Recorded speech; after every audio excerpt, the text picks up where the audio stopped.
एक बार जो बोले राधा,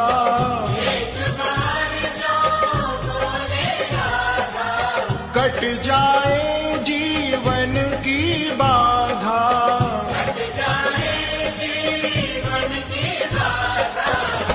हाँ, कृपा करो महारानी, कृपा करो महारानी, ओ राधा रानी हमारी। कृपा करो महारानी, ओ राधा रानी हमारी। तीनों लोकन से न्यारी, ओ राधा रानी हमारी। तीनों लोकन से न्यारी, ओ राधा रानी हमारी। राधा रानी हमारी, राधा रानी हमारी, राधा रानी हमारी, राधा रानी हमारी। तीनों लोकन से